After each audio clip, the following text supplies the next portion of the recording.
Hay algo que tal vez nos sintamos identificados con esto, que muchas veces cuando venimos a Dios no venimos solamente con una necesidad, sino que también ya venimos inconscientemente o en nuestra mente con la respuesta que nos tiene que dar Dios, ¿no? Tenemos el problema y sin darnos cuenta también hemos decidido cómo Dios debería resolver. Por ejemplo, Señor, que pase esta prueba ahora, o necesito que esta persona cambie, o necesito que esta enfermedad desaparezca, o necesito que esta situación termine. ¿Se han encontrado a veces diciéndole a Dios en sus oraciones una frase similar a esta? No siempre lo expresamos de esta manera, como lo he dicho ahora, a veces es un poco más sutil y le agregamos delante, si es tu voluntad, pero en realidad le estamos diciendo a Dios lo que tiene que hacer, ¿no? Y el tema es que ya venimos presentando nuestra petición con una expectativa que hemos construido en nuestra mente y en nuestro corazón. Y cuando esta oración que hemos hecho no es respondida de la manera en la que esperábamos, pensamos que o Dios nos ha abandonado, o no nos escucha, o no le importamos, o no nos ama, porque no hemos recibido la respuesta que estábamos esperando. Marcos 2, este capítulo que hemos leído ahora, nos coloca delante, leyéndolo implícitamente, una pregunta. ¿Qué ocurre si Dios está viendo algo que nosotros no vemos? Como digo yo, Dios ve toda la película entera. Nosotros vamos viendo los capítulos. Como esto cuando viene la publicidad y te vas a hacer pis y vuelves, has visto una parte, pero no sabes cómo va a continuar la película. Pues Dios ya la ha visto, la ha revisto y la ha creado Él. Él es el productor y es el que sabe cómo va a terminar todo. ¿Y qué ocurre si aquello que pedimos es bueno? Dios lo quiere, pero Cristo está todavía trabajando algo mucho más profundo que esto que nosotros le estamos pidiendo y que esperamos de Él. En este pasaje vamos a encontrar la respuesta. Y esta respuesta nos la da a través de dos encuentros. Dos historias que a primera vista parece que no tienen nada que ver. Porque una es la de un paralítico, la otra es la de un recaudador de impuestos. Pero en realidad vamos a ver que muestra la misma verdad, pero desde dos ángulos distintos. En primer lugar, Jesús ve más allá de nuestra necesidad visible. Vamos a repasar del versículo 1 al 5 el encuentro del paralítico con Jesús. Dice, entró Jesús otra vez en Capernaum después de algunos días y se oyó que estaba en casa. E inmediatamente se juntaron muchos de manera que ya no cabían ni aún a la puerta y les predicaba la palabra. Entonces vinieron a él unos trayendo un paralítico que era cargado por 4. Y como no podían acercarse a él a causa de la multitud, descubrieron el techo de donde estaba y haciendo una abertura bajaron el techo, el lecho en que yacía el paralítico. Al ver Jesús la fe de ellos, dijo al paralítico, hijo, tus pecados te son perdonados. Jesús había regresado a Capernaum y la noticia corría rápido de que él ya estaba ahí. La casa estaba llenísima, no cabía pero ni un alfiler. Afuera también había una multitud de personas. Ya no quedaba espacio cómo llegar hasta Jesús y mucho menos, imagínense, 4 personas llevando una camilla con un enfermo encima que no podía moverse. En ese momento, estos hombres tienen una idea. Como no podían atravesar la multitud, abren el techo y bajan a su amigo delante de Jesús. La fe de aquellos 4 hombres no fue solamente una idea en ese momento. Dijeron, podríamos subir al techo, bajarlo, sí, pero no sé, sino que fue movimiento, fue acción. Ellos hicieron lo que tenían que hacer para llegar hasta Jesús. Y en ocasiones, fíjense cómo estos amigos se preocuparon por este amigo que estaba en la camilla para poder llevarlo hasta Jesús, cómo lo querían, ¿no? En ocasiones la fe de otros nos lleva hasta Jesús cuando nosotros apenas tenemos fuerza para acercarnos. Y no solamente hablo de lo físico, sino a veces temas emocionales o enfermedades. Todos necesitamos personas como estos 4 amigos de este hombre.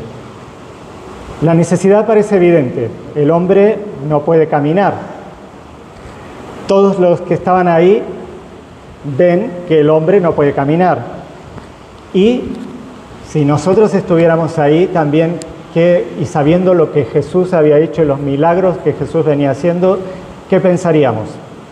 Bueno, ahora Jesús va a decir, levántate y anda, ¿no? O lo iba a tocar y el hombre se iba a poner de pie, necesitaba sanidad, necesitaba caminar. Pero en vez de eso, Jesús le dice, tus pecados te son perdonados. En aquella cultura, para que estemos en contexto, la enfermedad y sobre todo también la parálisis de las personas se interpretaban frecuentemente, el 99,9% de las veces se interpretaban como que era una señal del juicio de Dios. Esa persona había pecado y era rechazada por Dios. Dios lo había castigado, por eso estaba sufriendo una enfermedad. Eso era lo que la gente de ese momento pensaba, y seguramente estaban pensando eso de esa persona. Este es un pecador y Dios no le va a hacer ni caso porque él precisamente lo castigó. Pero Jesús, vemos en el versículo 5 que le dice, no ve la camilla, lo ve, pero espiritualmente no pone atención, énfasis en esa camilla, en esas piernas que no pueden caminar, sino que pone la mirada en la persona y le dice, hijo, tus pecados te son perdonados. Antes de tocar sus piernas, Cristo atiende lo que más le pesa a ese hombre. Y la palabra hijo aquí importa, no está puesta de casualidad, ni Jesús la dijo de casualidad. Él le habla con ternura porque mira a esa persona interior, no solamente un ser humano de carne y hueso que no puede caminar. Él llega hasta la profundidad de ese hombre. Y el perdón transforma nuestra relación con Dios. El perdón es algo que alcanza la eternidad. La sanidad física es buena, la sanidad física la queremos, la sanidad física nos da fuerzas, pero solamente durante el tiempo que esta persona esté viva. Luego él se iba a morir y esa sanidad física se terminaba con ese paso a la otra vida de esta persona. En cambio, el perdón de Dios permanece eternamente. Nosotros a veces solemos mirar exactamente lo contrario de lo que mira Dios. Nos enfocamos en lo externo. Nos preocupa más aquello que puede verse. Por ejemplo, la economía, la salud, esa puerta que queremos que se abra, ¿no? Y todas estas cosas sí son importantes para Dios. No vamos a decir que no son importantes porque en su palabra Él tiene muchas promesas para nosotros. Pero Él lo que quiere es que las llevemos delante de su presencia y que pongamos el énfasis en lo que realmente Él pone el énfasis. Este pasaje nos recuerda que Cristo ve toda nuestra vida, como decíamos recién, y nosotros solamente vemos la camilla, vemos las piernas que no se mueven. Él ve el corazón. La fe no consiste únicamente en creer que Dios tiene poder para hacer lo que le pedimos. También consiste en confiar en su sabiduría, cuando la respuesta no es la que esperábamos y no coincide con lo que habíamos imaginado ni cumple con nuestras expectativas. Quizás le estamos pidiendo a Dios que cambie una circunstancia que estamos viviendo actualmente, mientras Él está formando nuestro carácter interiormente.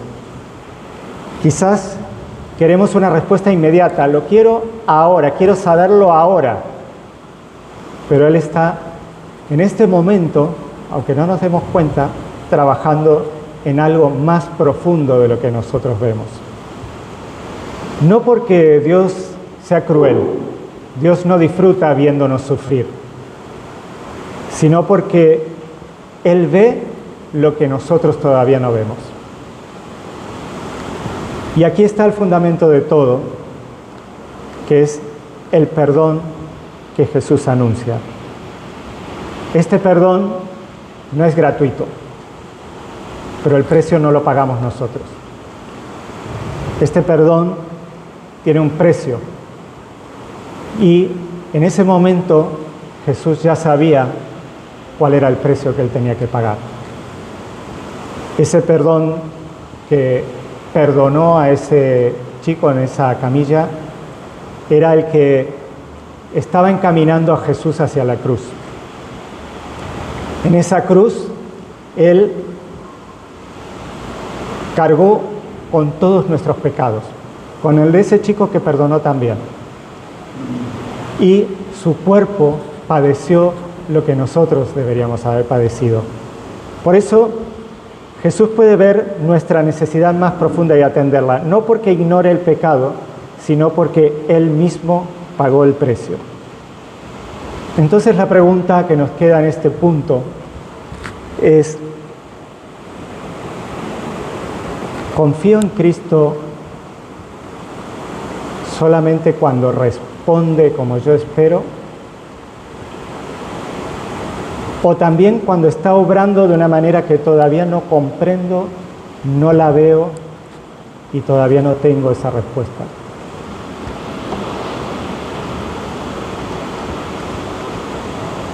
Tengo un segundo punto que es sacado de este pasaje y que es que Jesús ejerce una autoridad que solo pertenece a Dios.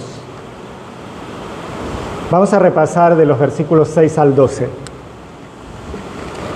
Dice: estaban allí sentados algunos de los escribas, los cuales cavilaban en sus corazones. ¿Por qué habla este así? Blasfemias, dice. ¿Quién puede perdonar pecados si no solo Dios? Y conociendo luego Jesús en su espíritu que cavilaban de esta manera dentro de sí mismos, les dijo: ¿por qué caviláis así en vuestros corazones? ¿Qué es más fácil decir al paralítico: tus pecados te son perdonados, o decirle: levántate, toma tu lecho y anda? Pues para que sepáis que el Hijo del Hombre tiene potestad en la tierra para perdonar pecados, dijo al paralítico: a ti te digo, levántate, toma tu lecho y vete a tu casa. Entonces él se levantó enseguida y tomando su lecho salió delante de todos, de manera que todos se asombraron y glorificaron a Dios diciendo: nunca hemos visto tal cosa. Vemos que mientras que Jesús habla con el paralítico, algunos de los escribas que estaban sentados ahí no decían nada, pero dentro de ellos mismos estaban pensando: ¿por qué habla este así? Blasfemias, dice. ¿Quién puede perdonar pecados si no solo Dios? La afirmación de los escribas era real, está bien, tenían razón. Solo Dios puede perdonar pecados. El conocimiento lo tenían. Y todo pecado, en último término, es una ofensa contra Dios, aunque también daña a otras personas. Dios mismo, y de esto se basaban también los escribas, dice en Isaías 43, 25, yo soy el que borro tus rebeliones por amor de mí mismo. Solamente Dios puede perdonar los pecados. El problema no es que no tuvieran el conocimiento, sino que no se daban cuenta delante de quién estaban. Dios mismo estaba actuando delante de ellos. Este pasaje nos demuestra que Jesús es Dios. Precisamente por esto, porque lo consideraban un blasfemo, porque Él se atribuía los atributos de Dios y porque Él hacía las cosas que solo le corresponden a Dios, por eso ellos lo llevaron a la crucifixión. Dice que Jesús no responde a sus palabras, porque ellos no hablaron.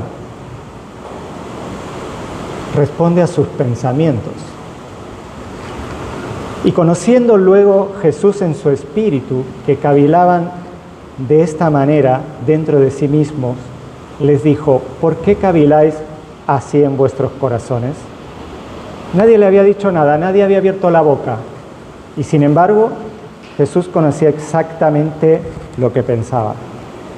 Y esto no es una intuición o que Jesús era muy listo y leía el lenguaje corporal o que él ya se imaginaba lo que estarían pensando, lo que se le dice inteligencia emocional, ¿no? Actualmente. Sino que esto, el conocer los pensamientos del corazón de los hombres, es un atributo que la Escritura reserva exclusivamente a Dios. Dice el Salmo 139, tú has conocido mi sentarme y mi levantarme, has entendido desde lejos mis pensamientos. Y Jeremías también habla de esto y dice, yo el Señor escudriño el corazón, pruebo los pensamientos. Ante Dios no existe el pensamiento privado. No hay absolutamente nada de nuestro interior que Él no vea o escuche. No existe esa duda callada, no existe ese resentimiento maquillado, guardado, esa desesperación que a veces sentimos interiormente y que no verbalizamos y que nadie conoce, Él sí la conoce. Ahora, esto puede ocasionar en nuestros pensamientos, en nuestro interior, algo que suena o amenazante o que nos da miedo, porque decimos, uy, esto también lo sabe Dios.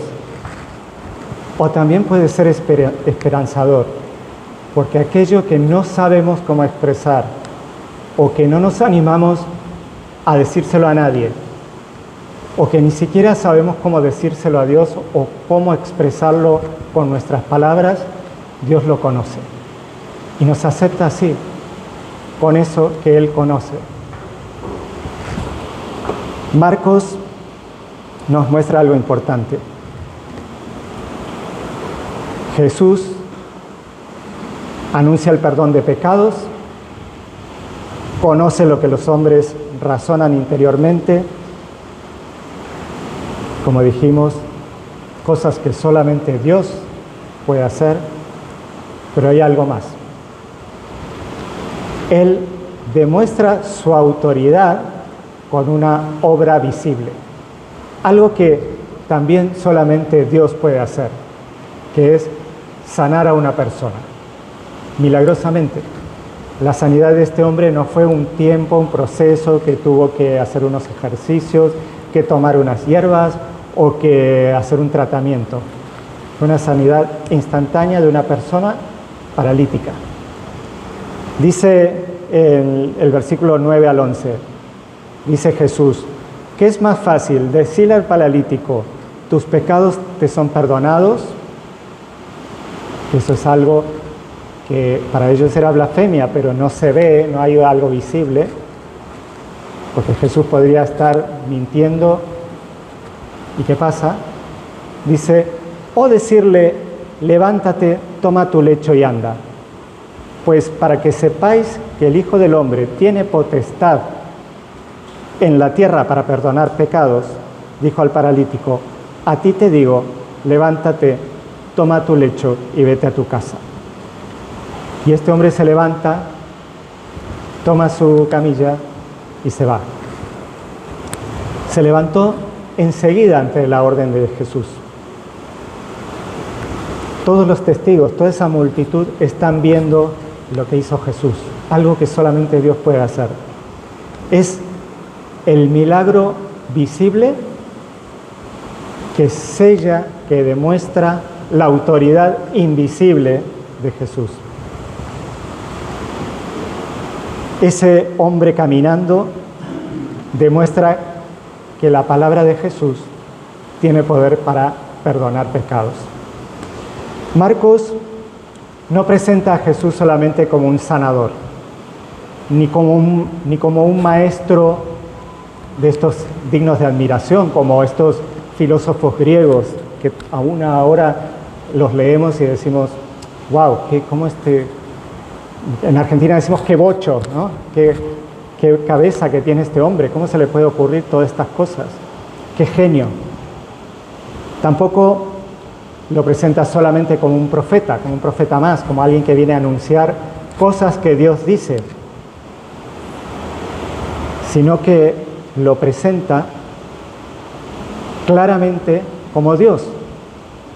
Lo presenta ejerciendo una prerrogativa que los propios escribas reconocen como exclusiva de Dios. Ellos sabían que perdonar pecados, conocer los pensamientos interiores de las personas y sanar milagrosamente, solo Dios lo puede hacer. Y como dijimos, como les dije recién, esto que él demostraba que es Dios, ellos lo consideraban una blasfemia, porque su conocimiento les impedía ver al verdadero Dios delante de ellos. Y eso fue lo que los llevó a la crucifixión. Es el mejor argumento para cualquiera que nos dice que Jesús no es Dios. Y la pregunta que recorre todo el Evangelio de Marcos empieza aquí en estos primeros capítulos que hemos estado viendo, es ¿quién es este Jesús? Marcos, a través de cada capítulo, a través de cada pasaje, nos está presentando a Jesús. Está sacando atributos, características, está enseñándonos quién es Jesús. Jesús es el Señor que tiene autoridad sobre toda nuestra vida. No ha venido simplemente a mejorar nuestras circunstancias, que es en lo que solemos caer normalmente. Jesús ha venido para reconciliarnos con Dios. Dice,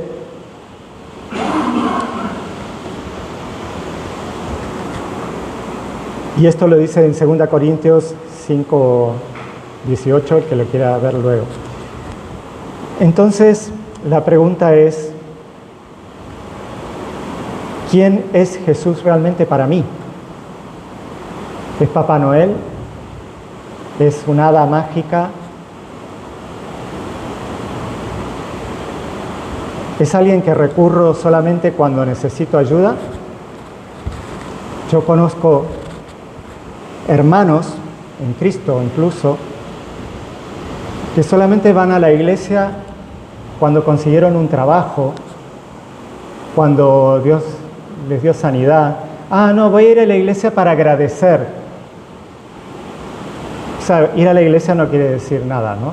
No es que una persona que va a la iglesia sea mejor ni ni que seas realmente que sirva a Dios, pero es una forma visible de ver el compromiso. Y estas personas, me llamaron en una entrevista hace 5 años que no vienen a la iglesia, me llamaron en una entrevista de trabajo, me contrataron y voy a ir el domingo a agradecer. ¿Qué es esto? Aparte vienen a la iglesia a agradecer a Dios. Dios está en todas partes. Le pueden agradecer en su casa si quieren. ¿Para qué se molestan en venir? Perdemos la perspectiva de quién es Dios, de quién es Jesús. Entonces, ¿quién es Jesús realmente para mí? ¿Alguien a quien recurro cuando necesito ayuda? ¿O es el Señor con autoridad para perdonar, dirigir y transformar toda mi vida?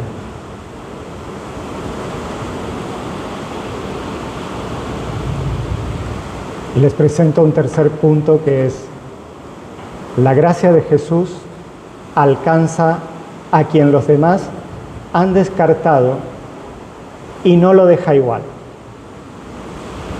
Y vamos a repasar del versículo 13 al 17. Dice Marcos que después volvió a salir al mar, Jesús, y toda la gente venía a él y les enseñaba. Y al pasar vio a Leví, hijo de Alfeo, sentado al banco de los tributos públicos, y le dijo: sígueme. Y levantándose le siguió. Aconteció que estando Jesús a la mesa en casa de él, muchos publicanos y pecadores estaban también a la mesa juntamente con Jesús y sus discípulos, porque había muchos que le habían seguido. Y los escribas y los fariseos, viéndole comer con los publicanos y con los pecadores, dijeron a los discípulos: ¿qué es esto que él come y bebe con los publicanos y pecadores? Al oír esto Jesús, ahí sí lo oyó porque lo dijeron con la boca, al oír esto Jesús les dijo: los sanos no tienen necesidad de médico, sino los enfermos. No he venido a llamar a los justos, sino a pecadores. Después de un escenario en una casa abarrotada, una multitud agolpándose en una casa, Marcos nos lleva a otro escenario, cerca del mar. Ahí está Jesús enseñando, es un espacio un poco más amplio, también hay multitudes, pero es un espacio un poco más amplio. Pero él, cuando estaba caminando, yendo hacia un lugar, Jesús vio a este hombre, que aquí dice se llama Leví, el hijo de Alfeo, que estaba sentado, había unas mesas, ¿no? Y él estaba sentado a la mesa de los tributos públicos. Era como un empleado de Hacienda, pero que estaba en la calle San Miguel con una mesa ahí esperando que nosotros vayamos a pagar los impuestos, ¿no? A primera vista, esta segunda historia no tiene nada que ver con la que leímos recién. Un paralítico, una multitud, unos amigos bajándolo por el techo. Aquí hay una persona cobrando impuestos, Jesús lo llama. ¿Qué tendrá que ver? Pero aquí vamos a ver dos similitudes, una similitud entre estas dos historias. Marcos está mostrando la misma necesidad desde dos ángulos diferentes. Hay una conexión más profunda de lo que pensamos. Leví, el hijo de Alfeo, ¿saben quién es? ¿Alguien sabe? Bueno, yo sé que algunos ya lo saben. Leví, el hijo de Alfeo, es Mateo, el mismo que escribió el Evangelio de San Mateo, el que leemos, y es uno de los documentos bíblicos más leídos del mundo. En ese momento, él no tenía ni idea que iba a ser eso. En ese momento, él solamente sabía que era una persona despreciada por la sociedad. Pero Jesús, ¿qué vio? ¿Qué acabamos de analizar en los otros pasajes? Jesús vio más allá. Él no vio el desprecio de la gente. Él no vio que él era un traidor como veían los fariseos. Él vio más allá.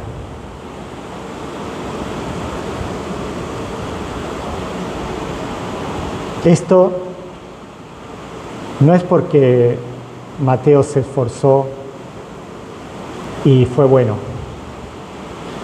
sino que nos revela el poder transformador de Cristo. Ya vimos que en esa cultura la enfermedad se interpretaba como un castigo de Dios.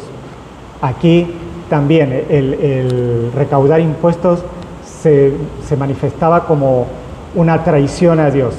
Estos dos hombres eran despreciados por la sociedad judía y más por los que sabían, por los escribas y por los sacerdotes. Todos estos pensaban que eran personas repudiadas por Dios. El paralítico cargaba con su cuerpo roto y este hombre cargaba con su etiqueta de desprecio y expulsión de la sociedad.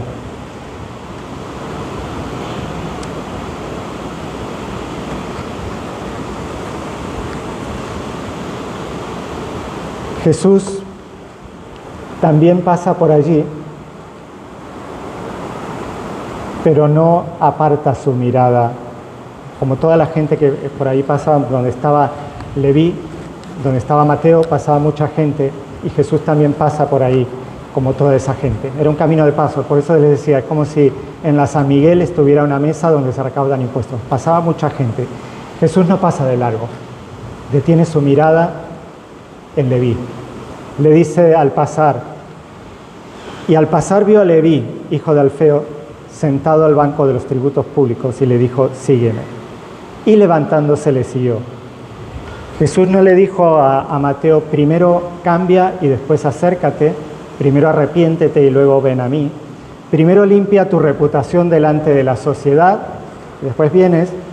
Primero demuéstrame que eres digno de estar conmigo y yo ya veré si te acepto.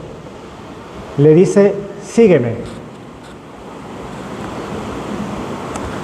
La gracia se acerca a Leví antes que Leví tenga algo digno que presentar. Pero esta misma gracia que lo encuentra sentado no lo deja sentado. La gracia no se gana mediante un cambio. Después, sino que esta gracia comienza una transformación. Después encontramos a Jesús, que cuando él se levanta de esa mesa y va con Jesús, se lo lleva a la casa a comer y invita a todas personas como él. Y en esa cultura, para también poder entenderlo, con quien compartías tu mesa era como eras tú. O sea, compartir la mesa significaba cercanía, aceptación, relación. Significaba que si tú estabas invitando a comer a tu casa a ese tipo de gente, tú eras como esa gente. Eran todas personas con mala reputación, con historias rotas, con vidas que los religiosos despreciaban y preferían mantenerse lejos para no contaminarse. En medio de aquella mesa estaba Jesús. Y esto no significa que Jesús apruebe el pecado, sino que significa que no huía del pecado. Su santidad no se contaminaba, al acercarse al quebrantado, sino que su santidad al sitio donde iba llevaba limpieza, verdad y restauración a todos estos a los cuales se acercaba. No era que los otros lo influían a él, sino que él los cambiaba a ellos. Los escribas y los fariseos observan la escena y preguntan, ¿qué es esto? No lo entendían. Ellos hacían todo lo contrario, se apartaban. Dice, él come y bebe con los publicanos y los pecadores. En esta pregunta hay sorpresa, rechazo y superioridad. Ellos clasificaban a las personas. Jesús veía personas necesitadas de gracia. Entonces les dice, los sanos no tienen necesidad de médico, sino los enfermos. No he venido a llamar a justos, sino a pecadores. Tal vez podemos pensar que entonces los fariseos no necesitaban a Dios porque ellos ya eran justos. y que los otros publicanos, como no eran justos, sí lo necesitaban a Dios. Sino que esto es lo que ellos pensaban. Ellos pensaban que eran justos. Y el médico puede estar delante de un enfermo, pero si el enfermo no está dispuesto a dejar lo que le causa la enfermedad y está dispuesto a dejarse ayudar, su enfermedad nunca va a acabar. Esto lo decía Hipócrates, el maestro, el padre de la medicina moderna. No se puede ayudar a alguien que no quiere ser ayudado. Entonces aquí es donde vemos que se unen las dos historias. Un paralítico, un publicano. Uno llega en una camilla, el otro está detrás de una mesa. Uno no puede mover las piernas, el otro no puede cambiar su corazón por sí mismo. Ambos necesitan a Cristo. Pero hay un tercer grupo, porque no hablamos solamente del paralítico y del publicano. Y esos son los escribas. Los escribas también necesitan a Cristo. Pero ellos tienen una condición que les impide reconocer esta necesidad, porque está cubierta, tapada, inflamada, rellena de religión. Ante Dios no existe una categoría de personas buenas que no necesitan la salvación y una categoría de personas malas que sí la necesitan. Dice la Biblia en el libro de Romanos que por cuanto todos, sabemos que la palabra todos abarca a todos, pecaron, no dice en cuanto algunos pecaron, todos pecaron y están destituidos de la gloria de Dios. Por eso cuando la gente dice, yo no creo en un Dios castigador que te manda al infierno, es todo lo contrario. Ya estamos en el infierno. Dios viene a rescatarnos del infierno. Por eso Él es amor. Y esta verdad derriba dos mentiras. A quien vive desesperado le dice, no estás demasiado lejos para que Cristo no pueda alcanzarte. A quien vive orgulloso y piensa que ya está cerca de Dios, le dice, no eres suficientemente justo para prescindir de mi gracia. La puerta es la misma para todos, arrepentimiento y fe en Jesucristo. Pero ya sabemos que no es arrepentimiento de, ay Señor, qué mal me siento por haber hecho esto, que está bien, sino es volverse a Dios, dejar atrás, un cambio, volverse a Dios. Antes lo ignorábamos, ahora nos volvemos a Él, eso es el arrepentimiento. Metanoia, el cambio de mente. Y fíjate que hay un detalle narrativo, como se dice, que une las dos historias. Los dos hombres terminan levantándose. El de la camilla, Jesús le dijo, levántate y anda, y a Leví, cuando le dijo, sígueme, se levantó de su mesa.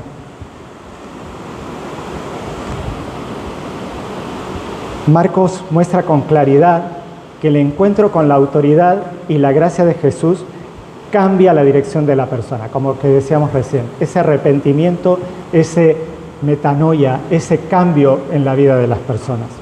Los escribas, en cambio, ¿cómo permanecen en estas historias? Sentados, no hay cambio. El paralítico y Leví se levantan y andan, los escribas se quedan sentados criticando. Podemos conocer la Escritura, manejar el lenguaje religioso, detectar errores en otros y aún así resistirnos a conocer nuestra propia necesidad. No solamente los escribas podían caer en este pecado, también nos puede pasar en la actualidad. El Evangelio no consiste solamente en recibir algo de Jesús.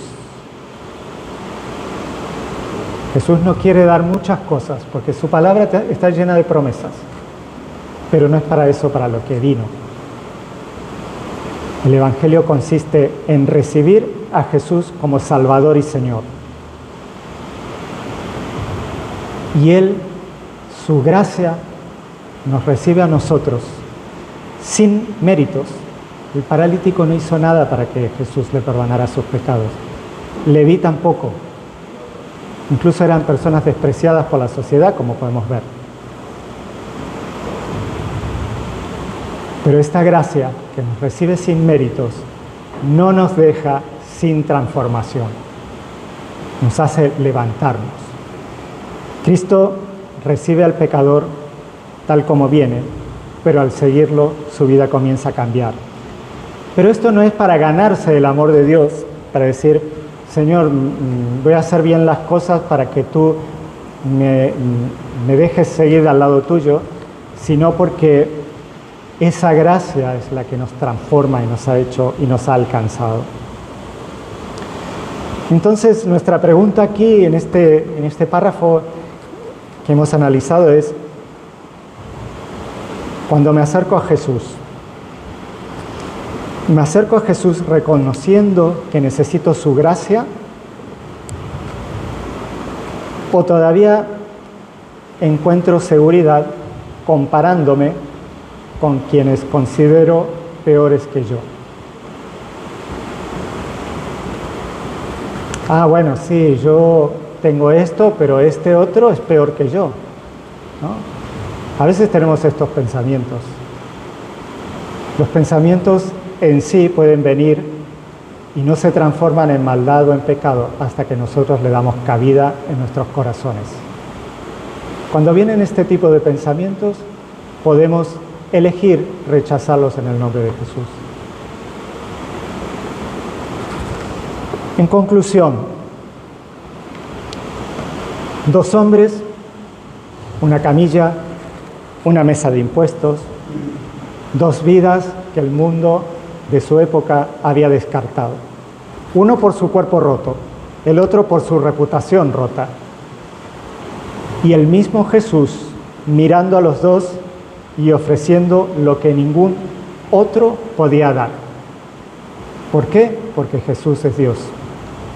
Y este es el Evangelio, que Cristo no vino porque nosotros pudiéramos arreglarnos por nosotros mismos, sino precisamente por eso vino, porque nosotros no podemos hacer nada. Nadie está demasiado roto para que Él no pueda verlo. Nadie está demasiado asegurado en su propia religión para que Él no pueda confrontarlo. La única barrera real es creer que no lo necesitas. Rechazar su llamado cuando Él dice, sígueme. Hoy en este momento hay 3 posiciones posibles en la historia que hemos visto. Puede que seas como el paralítico, cargando algo que no puedes resolver por tu cuenta, sintiéndote lejos de Dios. Puede que seas como Leví, paralizado. Puede que seas como Leví, con una vida que tú mismo sabes que necesita un giro, que necesitas aceptación.